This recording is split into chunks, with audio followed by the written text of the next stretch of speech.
Assalamualaikum warahmatullahi wabarakatuh. Apa kabar sahabat Uhuah Islamiyah? Semoga tetap dalam lindungan Allah Subhanahu wa taala serta dilancarkan segala urusan-urusan kita. Pada video pembahasan kali ini, saya akan menanggapi 3 sekaligus video dari Sofiatul, Christian Prince, dan juga Deki Ngadas yang pembahasannya sama, yakni fitnah terhadap Rasulullah Sallallahu Alaihi Wasallam. Sebetulnya video ini telah saya angkat dulu, cuma karena banyaknya request dari subscriber, maka saya akan bahas lagi dengan re-upload. Nah, dari channel Sofiatul alias Al Hayat Indonesia, dia memberi judul CP Kolaborasi Sofiatul memberikan data valid siapakah ayah Muhammad. Nah, sebelum menyaksikan video selengkapnya, atas banyak permintaan viewer untuk mendukung apa saja kegiatan Esa di luar membuat konten YouTube, kali ini Esa memperkenalkan link pada deskripsi untuk menyalurkan dukungan pada channel ini. Insya Allah bermanfaat bagi kita semua. Amin. Nah, bagaimana videonya? Mari kita lihat bersama. Check it out.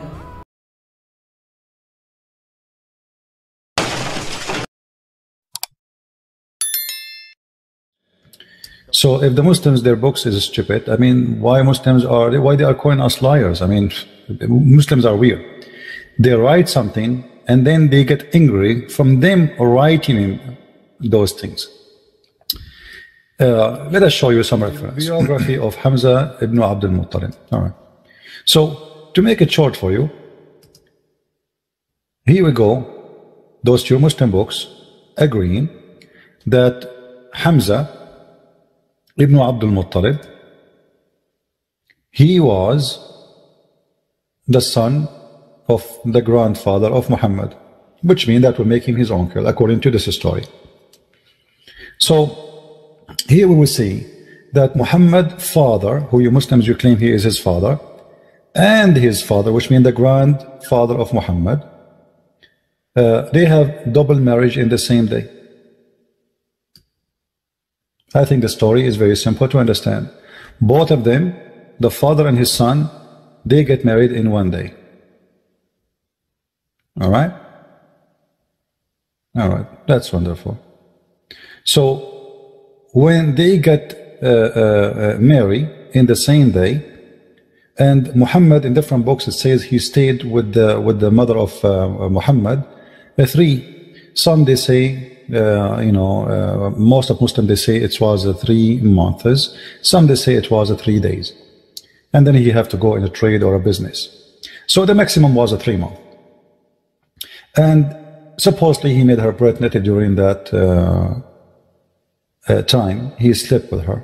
Hamza, who is the son of the same married person who married with Muhammad father in the same day, he is 4 years older than Muhammad. This is the book of Kitab al-Maghazi. All right? In this book we will see what happened. Here is saying that Hamza was older than the Prophet by 4 years. Do you see it? I know the text is not really so good, but I think it's fine. So Hamza was 4 years older than the Prophet. Okay, so let us calculate the numbers. We have 2 guys, they married in the same day, in the same night. One of them, he died after a few months. So he have a very short period of time to make the woman, his wife, pregnant, because there is no way he will make her pregnant after he died. So if a man he died today, the woman she have maximum of 9 months after that to deliver a son, not to get pregnant after 9 months. She have to be pregnant the time he died. So she have a maximum of 9 months to deliver a child. After that, there is no way this is the son of the person. So if I marry from a woman and my father or my brother in the same day, and then I die a few months after, then how my son will be born 4 years after the son of my brother or my grandfather or father, the person who I married with him, 2 women in the same day. Are you getting it?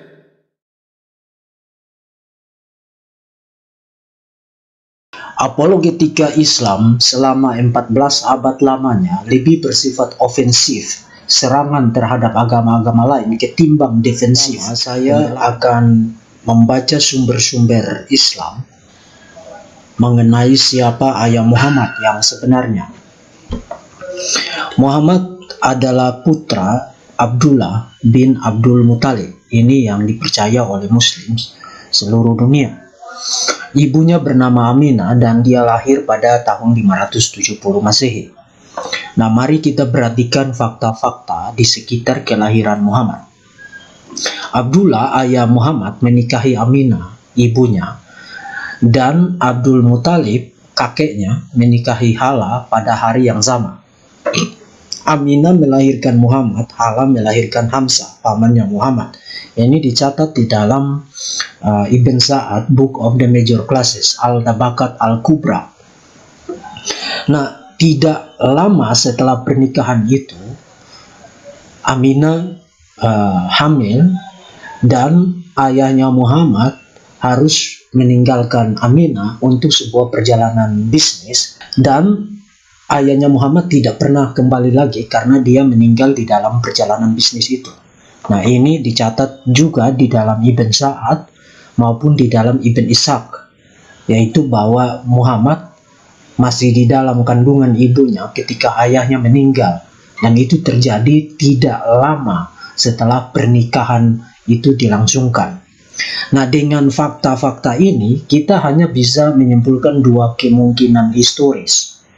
Pertama, Muhammad bisa jadi lebih tua, tapi itu tidak lama, tidak panjang rentang waktunya, dari pamannya Hamzah, jika Hamzah lahir belakangan. Atau Muhammad berusia sebaya, relatif sama dengan pamannya Hamzah, jika keduanya lahir relatif pada waktu yang bersamaan. Tetapi tidak mungkin Muhammad lebih muda dari Hamzah karena ayahnya meninggal sementara ia masih ada di dalam kandungan, dan itu terjadi tidak lama setelah pernikahan itu dilangsungkan. Dengan mengingat kedua kemungkinan historis ini, termasuk ketidakmungkinan historisnya, mari kita perhatikan data sejarah yang lain mengenai Muhammad dan Hamzah. Dr. Muhammad Ahmad Mahmud Hasabala dan Dr. Mahmud Abdul Al-Qadir Al-Khatib, keduanya adalah profesor sejarah dan peradaban Islam di Al-Azhar University, menulis buku berjudul Al-Sirah Al-Nabawiyah. Saya tidak punya buku ini, tapi saya mendapatkan cuplikan isinya dari kutipannya di dalam The Deception of Allah, tulisan Christian Prince. Kedua profesor sejarah itu bicara tentang perang Al-Fajar yang dimulai 12 tahun setelah kematian kakek Muhammad, Abdul Al-Muthalib, ayah Hamzah. Dan masa itu Hamzah berusia 22 tahun, sementara Muhammad berusia 15 tahun. Artinya Hamzah lebih tua dari Muhammad 7 tahun. Jadi Muhammad baru lahir 4 tahun. Kalau kita mengikuti posisi mayoritas dari para sejarawan Muslim, posisi 7 tahun ini posisi yang minoritas. 4 tahun setelah kematian ayahnya Abdullah, Muhammad baru lahir 4 tahun setelah kematian ayahnya Abdullah. Di samping itu, kita perlu tahu tentang culture pada masa hidup orang tua Muhammad, bahkan sebelum Islam. Saya mendapatkan informasi ini dari The Deception of Allah, Christian Prince. Sebelum Islam terdapat semacam pernikahan yang mereka sebut Zawaj al-Rahel, yang berarti pernikahan kelompok. Cara kerja dari pernikahan ini adalah seorang wanita tidur dengan banyak pria, apakah 7, 10 atau lebih, jumlah di sini tidak terlalu penting, dan semuanya disebut rahat atau groups, kelompok. Anda bisa menyebutnya bukan pernikahan sama sekali, itu hanya semacam praktik seks yang diterima oleh masyarakat. Dan kalau perempuan itu hamil, maka perempuan itu akan memilih siapa ayah dari anaknya dari sejumlah pria yang dengan mereka dia tidur bersama.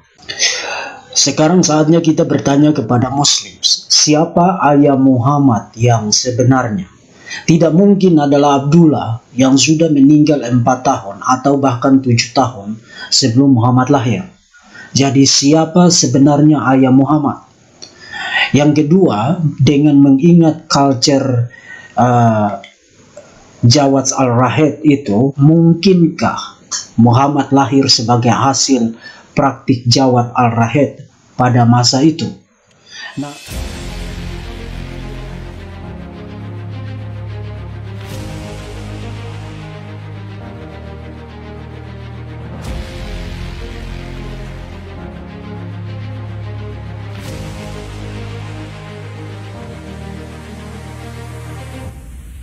di dalam video tersebut, para pemfitnah Rasulullah ini mengutip beberapa sumber, kemudian dianalisa dan diberi label bahwa bapak Rasulullah Shallallahu Alaihi Wasallam tidak jelas dan Rasulullah adalah anak haram. Nauzubillah. Tapi saya tetap salut dengan ketelatenan mereka dalam mencari dan menyebarkan fitnah-fitnah. Nah, apakah umat Islam marah? Jelas sangat marah. Tapi apakah cukup dengan marah? Ya enggak lah. Yang kita utamakan adalah mencari jawaban dari semua itu. Semoga Allah Subhanahu wa Ta'ala selalu memberi kita kemudahan dalam memahami petunjuk-petunjuknya. Amin. Nah, sekarang mari kita bahas fitnah murahan ini. Saya coba mencari dan browsing penjelasan ustadz-ustadz terkait fitnah ini, tapi belum saya dapatkan. Itu artinya pernikahan orang tua Nabi Muhammad tidak bermasalah. Maka saya menelaah apa sih yang ganjil di mata para pembenci Rasulullah ini. Nah, di dalam kisah tersebut menceritakan, tolong dicerna pelan-pelan ya, karena kita ambil poin-poinnya saja. Abdul Muthalib atau kakek Rasulullah bersama Abdullah, ayah Rasulullah, untuk melamar Aminah. Kebetulan Aminah saat itu tinggal di rumah pamannya yang bernama Wahid. Ketika sampai di rumah Wahid, ternyata Abdul Muthalib melihat Hala, anaknya Wahid, dan tertarik kepada Hala, dan Wahid pun menyetujuinya. Akhirnya pernikahan mereka, maksudnya Abdul Muthalib dan Abdullah, dilangsungkan di hari yang sama. Di malam pertama mereka, maksudnya Abdullah dengan Aminah, membuahkan hasil, yaitu membuat Aminah hamil. Di saat Aminah mengandung Muhammad, Abdul Muthalib dan Hala telah mempunyai putra yang bernama Hamzah. Saya ulang, di saat Aminah mengandung Muhammad, Abdul Muthalib dan Hala telah mempunyai putra yang bernama Hamzah. Nah, itu clue dari kisah tersebut ya. Jadi perlu diingat di sini, Abdullah melamar Aminah saat itu. Abdul Muthalib apakah melamar Hala juga? Ya jelas melamar juga. Dari sini kita lihat ada dua alternatif yang tidak akan mampu mendiskreditkan pernikahan Abdullah dengan Aminah dan kelahiran Nabi Muhammad. Nah, yang pertama, rentang jarak lamaran dengan akad dan pesta pernikahan tidak diriwayatkan dengan detail. Artinya, ketika mereka selesai melamar, kapan akad itu dilaksanakan? Bisa dalam waktu dekat setelah melamar, bisa juga sebaliknya. Dan sekali lagi, tidak ada catatan detailnya terkait kisah tersebut. Nah, pertanyaannya, apakah setelah akad wanita tersebut boleh dicampur alias bersetubuh? Ya jelas boleh. Yang kedua, lamaran langsung akad. Artinya gini, kita mengetahui bahwa Abdullah seorang pebisnis lah di kala itu yang selalu bepergian keluar daerah. Nah, jadi jelas ya, belum diketahui rentan waktu dari lamaran, akad, sampai ke pernikahan yang dilangsungkan bersamaan. Tapi ya, ada penguat yang menyatakan kalau pesta pernikahan itu dilakukan dalam waktu yang lama, yaitu saat Aminah mengandung Muhammad. Abdul Muthalib dan Hala mempunyai anak bernama Hamzah. Artinya, saat Aminah hamil, Hala sudah mempunyai Hamzah alias duluan melahirkan Hamzah. Penguat berikutnya adalah ibu sepersusuan Hamzah dan Nabi Muhammad, yakni Suwaibah. Sebagaimana disebutkan dalam riwayat bahwa Suwaibah pernah menyusui Hamzah bin Abdul Muthalib atau paman Nabi. Selain Nabi dan Hamzah, Suwaibah juga menyusui Abu Salamah bin Abdil Azad Al-Makhzumi.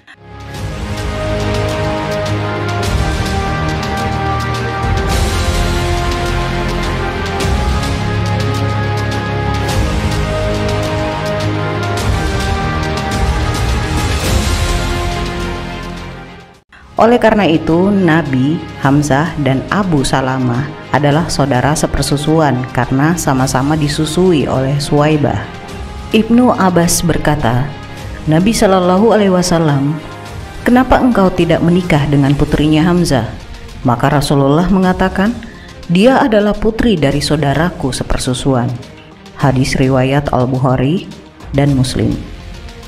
Jadi kesimpulannya, tidak seperti yang ada di otak para pembenci Rasulullah ini ya, karena hanya melihat mereka melangsungkan pernikahan bersama-sama, kemudian keduanya hamil, maka rentan usia Hamzah dan Nabi Muhammad harusnya bukan 4 tahun.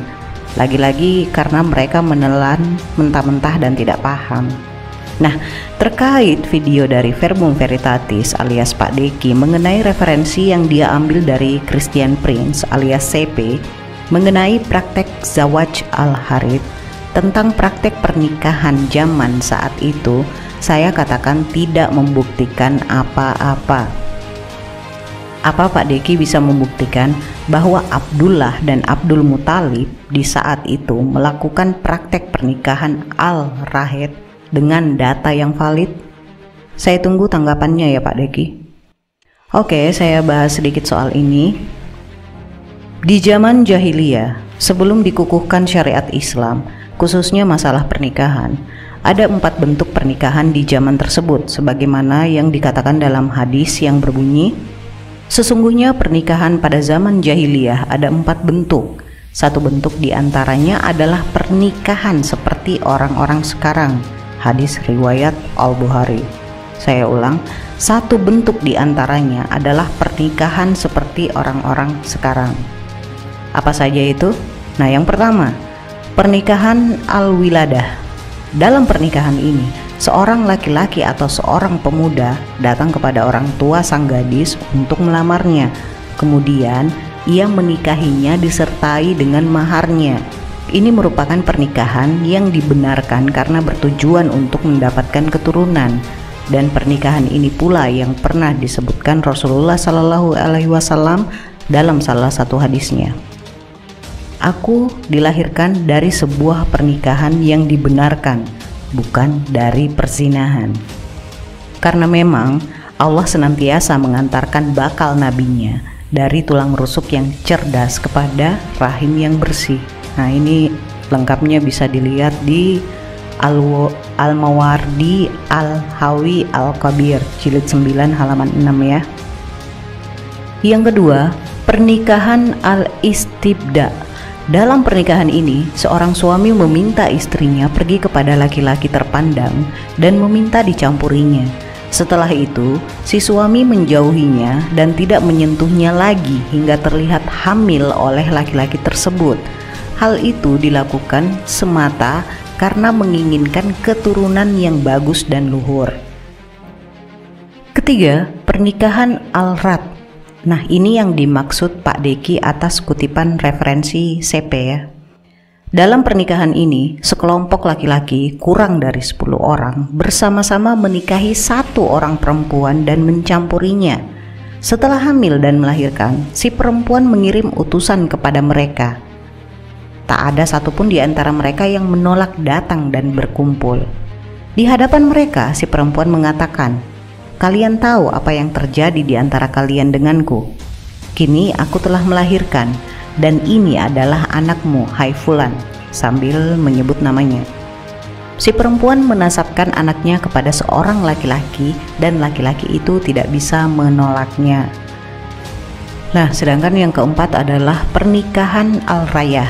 Dalam pernikahan ini, sejumlah laki-laki datang ke tempat para perempuan sundal. Sebagai tandanya, perempuan-perempuan itu menancapkan bendera al-rayah di depan pintu rumah mereka, sehingga siapapun laki-laki yang melintas dan menginginkannya tinggal masuk ke dalam rumah. Jika salah seorang perempuan itu hamil dan melahirkan, para laki-laki tadi akan dikumpulkan. Mereka akan membiarkan seorang qaif, seorang yang pandai mengamati tanda-tanda anak dari turunan siapa. Setelah itu, sang qaif akan menasabkan anak tersebut kepada seorang laki-laki yang juga disetujui si perempuan. Tidak ada seorang pun di antara mereka yang bisa menolak anak tersebut. Nah, jadi jelas ya, lagi-lagi cocokmologi agar fitnahan tersebut menjadi perfect alias sempurna. Nah, terakhir saya ingin mengatakan bahwa Allah Subhanahu wa taala menjaga kesucian nazab Rasulullah Shallallahu alaihi wasallam seperti yang terdapat dalam beberapa hadis yang berbunyi, Rasulullah Shallallahu alaihi wasallam bersabda, "Sedikit pun aku tidak dilahirkan dari perzinahan orang-orang ahli jahiliyah, dan tidak pula aku dilahirkan kecuali dengan nikah seperti nikahnya Islam." Hadis riwayat Imam Baihaqi dalam Sunan Al-Kubra nomor 3223. Di hadis lain juga menyatakan, "Aku diutus dari sebaik-baik anak Adam, keturunan demi keturunan, hingga aku berada di dalam keturunan yang kemudian melahirkan aku." Hadis riwayat Imam Bukhari. Sama halnya dalam hadis lain yang berbunyi, "Sesungguhnya Allah mensucikan daripada anak-anak Ibrahim, Ismail, mensucikan daripada anak-anak Ismail, Kinanah, mensucikan daripada Kinanah Quraisy, dan mensucikan daripada Quraisy Bani Hashim, dan Allah mensucikan aku daripada Bani Hashim." Hadis riwayat Muslim. Dan nasihat untuk kali ini adalah, menjadi bodoh itu gratis, tapi jangan diborong semua. Saya akhiri pembahasan kali ini, semoga ada hikmah dan pembelajaran yang bisa kita petik. Kurang lebihnya mohon dimaafkan. Akhir kata, Maha benar Allah dengan segala firman-Nya. Allahumma salli ala Sayyidina Muhammad. Wassalamualaikum warahmatullahi wabarakatuh.